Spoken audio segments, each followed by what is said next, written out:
waddu janni men jafe mawɓe men anden no jareten tewten kawra e leydi men Allah waddu janni men jurne ko woni ton pamen ko warata habe fulɓe kawrite nafa wala e basi men. Chers compatriotes, Guinéennes et Guinéens, dans son article du 27 janvier 2020, titré Urgent, Amadou Damarou et Mohamed Diané préparent des milices pour infiltrer le FNDC, Guinée Presse Info a lancé une alerte. Je vous lis le passage. Attention, Mohamed Ibn Chambas se trouve en Guinée pour obtenir un accord entre l'opposition et le pouvoir dans l'objectif de faire participer l'opposition à ces élections controversées. Question pour la communauté internationale de baisser les tensions et minimiser les risques de confrontation. Dans ces négociations, le pouvoir pourrait être tenté de proposer de repousser les élections à fin février au lieu du 16 février pour permettre aux partis de l'opposition de s'inscrire sur les listes électorales, ce qui nous ramènerait exactement au scénario de 2013.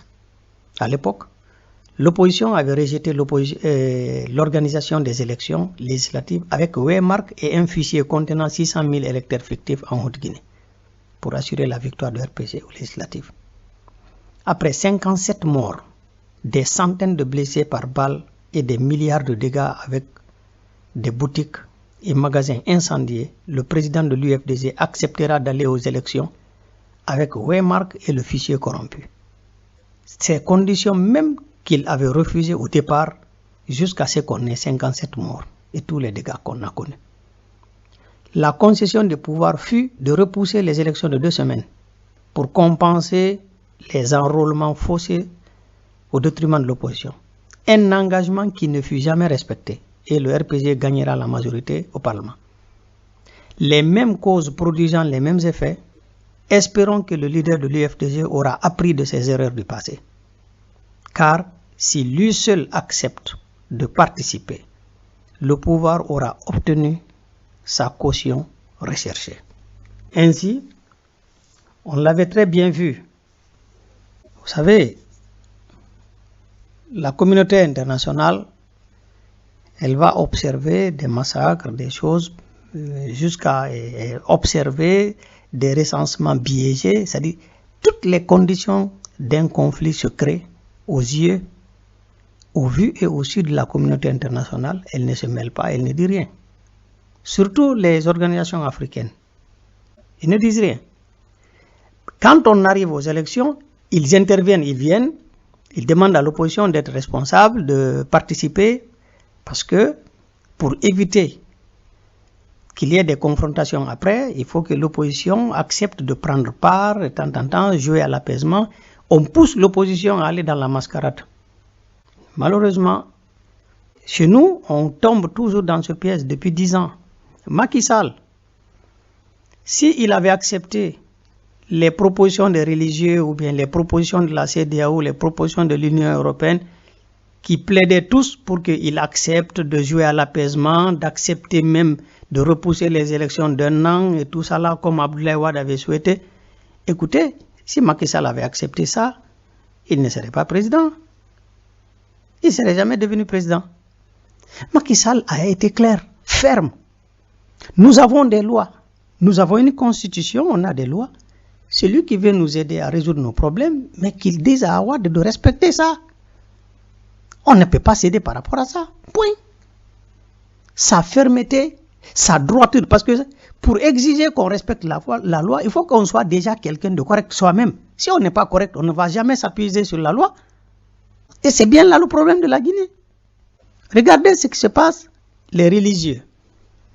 Ils sont intervenus, ils ont demandé à l'opposition d'arrêter ces manifestations. Eux, ils vont intervenir auprès du président. Ils ont adressé un discours très beau, flatteur au président, le père de la nation, nous vous prions. Alpha n'a pas répondu. Le pouvoir n'a pas répondu. C'était très simple. Le pouvoir pouvait dire, ok, j'accepte d'arrêter d'abord le processus électoral. J'accepte de repousser les élections. Par principe, on accepte le principe. Donc, on engage maintenant le dialogue pour savoir à quelle date on va maintenant organiser et puis comment l'opposition peut participer. Non, le pouvoir ne donne rien comme gage. L'opposition, elle dit, bon, comme les religieux ont dit, bon, on arrête. Ils ont suspendu. Tout, c'est ça, suspendu. Et ils veulent empêcher les élections d'être tenues le 16. Alpha, malgré l'intervention des religieux, Alpha n'a donné aucune réponse positive à ces gens. Il continue sa campagne. Et l'opposition, en suspendant toutes ses activités, en laissant alors le champ libre au pouvoir, le pouvoir a maintenant la possibilité de transporter les matériels électoraux, tout le dispositif électoral, il peut les transporter maintenant à l'intérieur, pendant ce temps-là. Avant, il n'osait pas parce qu'on allait les détruire tout de suite en route. Mais maintenant que plus tout est suspendu, ils ont suffisamment le temps, d'ici le 16, d'avoir les matériels électoraux au moins en Haute-Guinée. Et après, l'opposition, elle va empêcher ça comment? Si Alpha Condé maintenant dit, bon, il faut que l'élection ait lieu. Parce qu'eux, ils continuent à faire la campagne. Hein. Et les gens du RPG le disent. Quel que soit ce qui va se passer, l'élection aura lieu. Si eux, ils le disent, c'est parce qu'ils savent que c'est décidé comme ça. Alors, quand Alpha aura fini d'installer le dispositif électoral à Sigiri, à Kankan et en Haute-Guinée, je vais savoir comment le FNDC va l'empêcher, empêcher ces élections le 16. Ils peuvent s'agiter à Conakry, en Basse-Côte, au Fouta, peut-être dans une partie de la forêt, mais ils ne pourront pas empêcher la Haute-Guinée. Qu'est-ce qui va se passer? Alpha Condé que nous connaissons, ce type n'a aucun sens moral, n'a aucun sens c'est-à-dire d'équité. Ce type-là n'a pas de génie, c'est un homme sans vergogne. Il peut organiser seulement à Sigiri, les gens se mettent en rang, ils remplissent les salles, on voit les gens voter, on amène la RTG, elle filme là-bas en Haute-Guinée. Et après, les Guinéens ont massivement répondu oui au référendum, ou bien le RPG a eu la majorité absolue. Il peut le faire, il s'en fout, le type là. Vous l'avez entendu? Il dit que Sigiri est plus peuplé que Conakry. Il l'a dit, il n'a même pas hésité. Avec Sigiri, grâce à ses recensements, Sigiri va faire la compensation entre Matoto et Ratoma et tout ça là. Et Sigiri seul est plus grand que tous ces autres. Donc Sigiri seul remplace les 5 communes de Conakry pour lui. Il l'a dit. Alors, écoutez, ce qui m'étonne, en 2010, quand Alpha Condé a organisé le mensonge de l'eau empoisonnée pour pouvoir attaquer les peuples et les chasser de leur lieu électoral, qu'est-ce qui s'est passé? On a massacré les femmes, les enfants, les vieilles personnes, détruit les maisons pour chasser des gens avec des machettes. Cela était visible, tout le monde l'a vu. Les religieux se sont mobilisés.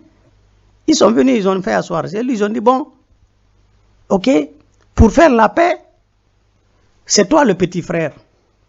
Va demander pardon à ton grand frère. D'abord, ces religieux qui voient que Alpha a poussé la communauté, son parti, il a organisé des loupards pour agresser les peuples, pour massacrer les peuples en Haute-Guinée, organiser un génocide contre les partisans et l'ethnie de ces loups. Ils viennent, ils parlent au nom de Dieu en tant que religieux. Ils sont incapables de dire à Alpha, ça ne se fait pas. Ça ne se fait pas, il faut arrêter ça. Dire à Sekouba, prends tes responsabilités, fais intervenir l'armée ou la police pour arrêter ça là-bas. Ils ne l'ont pas fait. Hein. Ils ne l'ont pas fait, ces religieux-là, ces gens qui viennent là comme religieux. Eh bien, ces gens-là disent à Selou, va demander pardon à ton grand frère. Selou dit, moi, lui-même, il l'a dit la semaine passée. Il dit, lui, comme il est venu en politique pour la paix et non pour chercher le pouvoir, il s'est levé, il a demandé, il est allé prendre la main de Alpha, il lui a demandé pardon.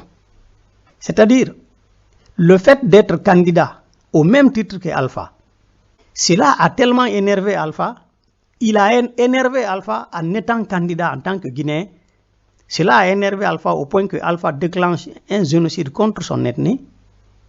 Mais c'est lui qui doit aller demander pardon à Alpha pour l'avoir énervé ayant été candidat aux élections en Guinée. Vous voyez, c'est vous, M. Cellou Dalein, qui avez contribué à rendre ce monsieur-là hautain, vaniteux et trop sûr de lui. C'est vous qui avez fait que ces gens-là nous ont pris maintenant pour des lézards, à tuer quand ils veulent et comment ils veulent. Et voilà, quand Alpha Condé, les mêmes religieux, ils ont dit, ok, maintenant que Cellou a fait ce qu'Alpha veut, il est venu se rabaisser, il t'a demandé pardon. Ils ont demandé à Alpha Condé et à Cellou de se donner la main, de faire ensemble un appel à la paix, un appel à la cessation des attaques contre les peuples. On a fait le programme. Cellou dit qu'ils ont attendu Alpha pendant 2 heures. Il n'est pas venu. Il ne s'est même pas donné la peine de leur dire qu'il ne vient pas. Il a fallu qu'on le rappelle. Et Alpha leur a répondu qu'il ne peut pas c'est-à-dire se joindre à Cellou pour faire un appel à la paix, un appel à la cessation d'agression contre les peuples, parce que ces militants du RPG disent qu'ils sont contre ça. Donc, il ne le fait pas. Il a dit aux religieux qu'il ne le fait pas, parce que lui, ses militants sont contre ça. Il n'a pas de respect pour les religieux. Et ces mêmes religieux viennent vous dire encore cette fois-ci d'arrêter tout. L'autre fois, ils t'ont dit, tout ce qu'ils t'ont dit, tu as fait. Tout ce qu'ils ont dit à Alpha, il n'a pas fait. Il ne les a même pas respectés. Et ils n'ont pas eu le courage de le condamner publiquement en Guinée. Et cette fois-ci encore, ils viennent vous dire d'arrêter. Et ils vont demander à Alpha de faire, ils vont plaider, ils plaident. Et maintenant, vous, on vous dit d'arrêter. Et vous dites, oui, parce qu'on vous arrête, vous arrêtez. Maintenant, vous avez donné au moins une semaine à Alpha. D'ici le 16, ils ont décidé d'organiser les élections le 16. Vous dites, vous allez empêcher. D'ici le 16, vous leur avez donné la possibilité de transporter maintenant le matériel électoral, tout le dispositif, dans les zones où ils peuvent voter. Et où vous ne pourrez jamais empêcher. Et voilà, vous avez rendu les élections possibles le 16. C'est vous qui avez rendu ces élections possibles. Vous avez promis aux Guinéens d'empêcher ces élections le 16. Et maintenant, vous avez créé les conditions que ces élections soient tenues le 16. C'est dommage. Franchement.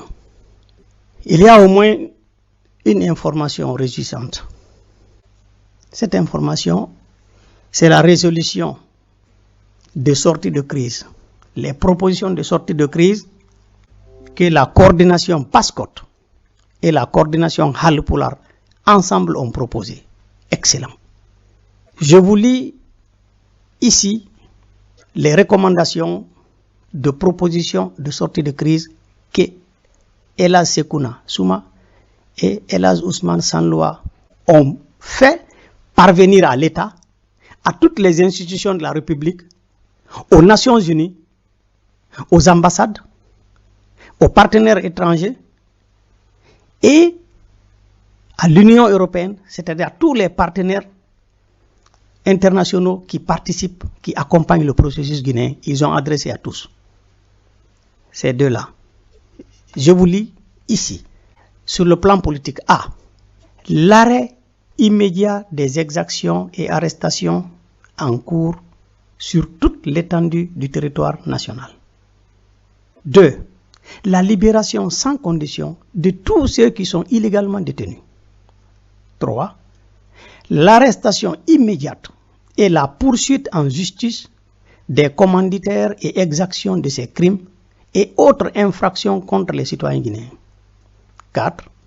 Le retrait des forces de défense et de sécurité de toutes les zones assiégées du pays, dont le seul objectif est de les militariser afin de les museler dans le sang.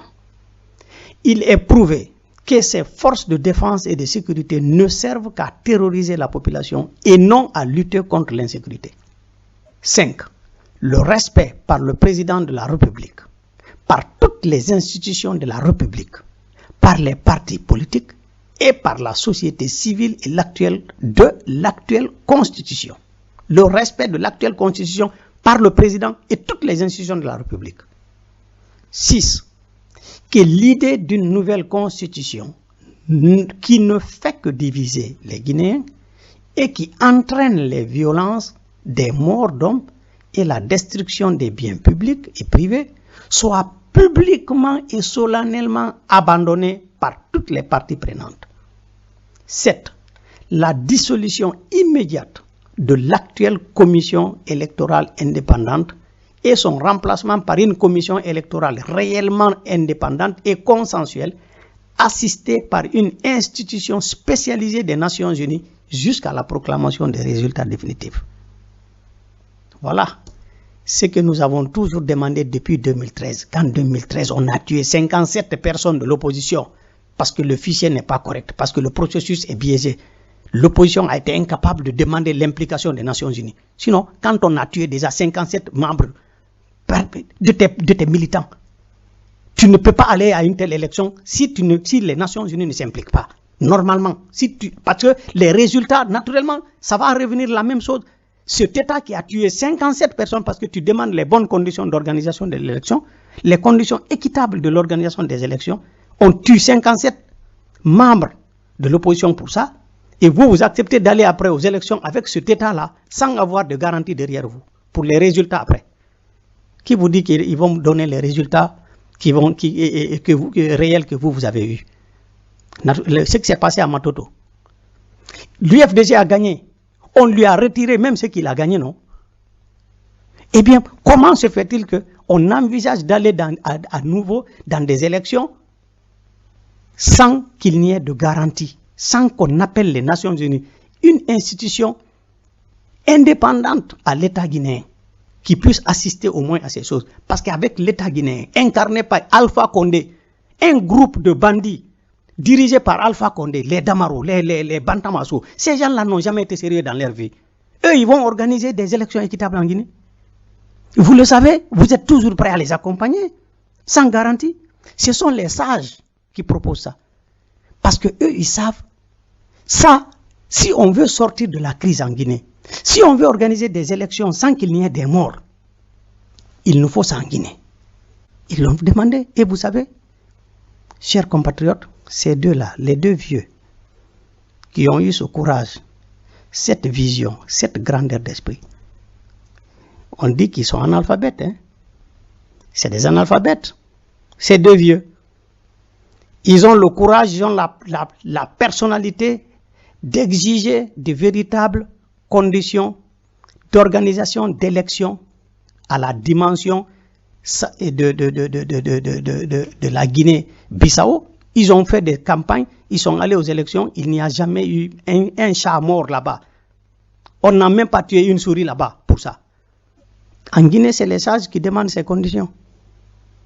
Nos professeurs, nos anciens ministres, les premiers ministres et autres là, des leaders politiques, dans leur propre intérêt, ils n'ont jamais été capables de proposer ça. Voilà. Vous savez, j'aimerais surtout 2 points. J'aimerais évoquer ici avant de terminer. Premièrement, l'opposition guinéenne doit faire attention. Les religieux en Guinée, ceux qu'on appelle des religieux, c'est des fonctionnaires de l'État. C'est des gens qui travaillent pour l'État. C'est-à-dire, la Ligue islamique, c'est un ministère en Guinée. Et les religieux, ils sont rémunérés et ils reçoivent même le sermon qu'ils doivent lire à la mosquée. Le sermon qu'ils prêchent à la mosquée tous les vendredis là. C'est la Ligue islamique qui leur envoie ça en tant que message. Alors, mais c'est des gens qui travaillent pour l'État, c'est l'État qui les envoie. Tout ce qu'ils font, c'est en accord. Et même souvent, c'est l'État qui leur prescrit ce qu'ils doivent dire. Vous suivez ces gens-là. Vous suivez ces gens-là. Mais vous êtes piégés. Ils n'ont jamais été capables de dire la vérité à l'État. Ces religieux ont exigé que ceux qui ont tué les gens à Sigiri, à Kankan, à Kishidougou et en 2010, que ces gens-là soient arrêtés. Est-ce qu'ils ont même exigé que Sekouba fasse intervenir la police ou bien l'armée là-bas, envoyer des renforts ou bien envoyer l'armée? Écoutez, quand ils ont fait tous ces massacres à Sigiri, la police, l'État, les forces de l'ordre ne se sont pas mêlées. Hein. Les forces de l'ordre ne se sont pas mêlées. On a laissé les gens massacrer les peuples. Les religieux ont dit quoi? Ils ont demandé à ce que l'État joue son rôle? Non.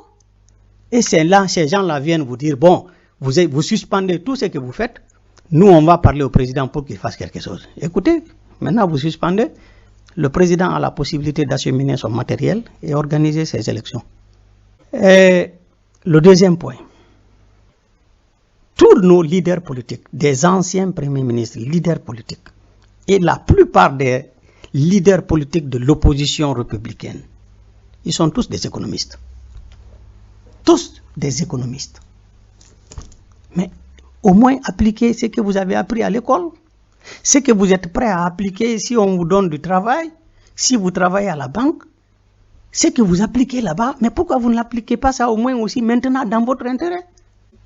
Si vous prenez un crédit à la banque, vous n'honorez pas votre engagement. Vous prenez un premier crédit à la banque, mais votre engagement de remboursement, vous ne l'honorez pas.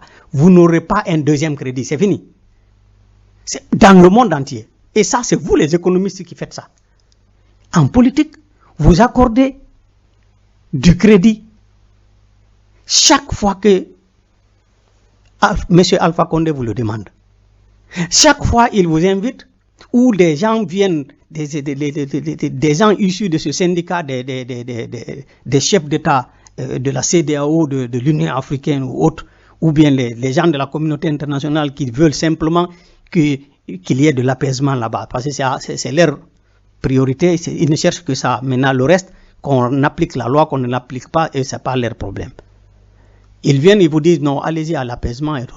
Donc, négociation, un accord. Vous signez l'accord avec Alpha Condé. Ce monsieur n'a jamais été capable de respecter un accord. Il vous a roulé pendant 10 ans. Et même à la fin au crépuscule de sa vie, il est capable de continuer à vous rouler. Et vous avez signé combien d'accords avec lui, il n'a pas respecté? Il n'y a plus rien à signer avec Alpha, il n'y a rien à négocier avec ce type-là.